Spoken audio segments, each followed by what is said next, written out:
Apocalypse 12, la victoire de Jésus sur Satan.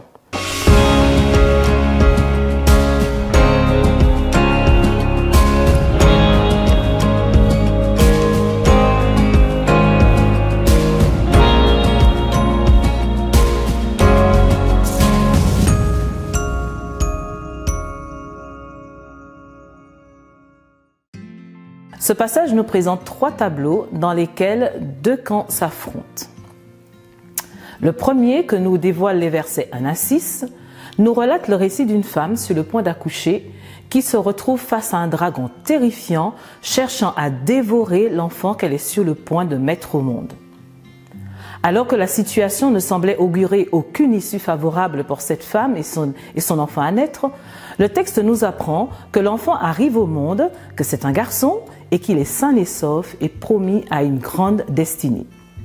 Cet enfant est enlevé au ciel auprès de Dieu et la femme est mise en sécurité dans le désert, un lieu qui lui avait été préparé par Dieu lui-même. Le deuxième tableau que nous découvrons dans les versets 7 à 12 nous fait le récit d'une guerre qui a lieu dans le ciel, là où se trouve le garçon qui est né.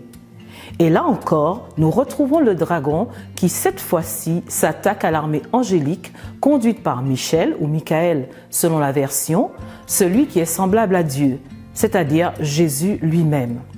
Là encore, le dragon fut vaincu avec toute son armée et leur place ne fut plus trouvée dans le ciel et ils furent précipités sur la terre. Est-ce étonnant alors que le troisième tableau des versets 13 à 18 nous apprenne que le dragon se lance alors à nouveau après la femme, cherchant par tous les moyens à la détruire. Mais là encore, il est mis en déroute par Dieu qui va équiper la femme afin qu'elle puisse, elle aussi, s'échapper et se mettre à l'abri, toujours dans un lieu prévu par Dieu. Par-delà les dimensions symboliques et prophétiques de ce texte, j'y trouve des aspects pratiques très intéressants. En effet, si le livre des Révélations nous dépeint des tableaux, ce n'est pas pour nous effrayer, mais au contraire pour nous encourager. Ce passage met l'accent sur les défaites successives infligées à l'ennemi, le Satan, le serpent, le dragon, par Jésus lui-même et son armée angélique.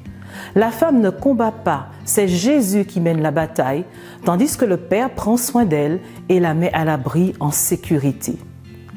Alors, cher ami, je ne sais quel combat tu mènes, ni l'intensité de tes batailles, mais je sais une chose, c'est que Dieu peut et veut te donner la victoire par Jésus.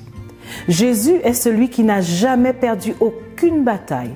Alors invite-le dans tes luttes quotidiennes et remercie-le pour la victoire qu'il t'a déjà acquise.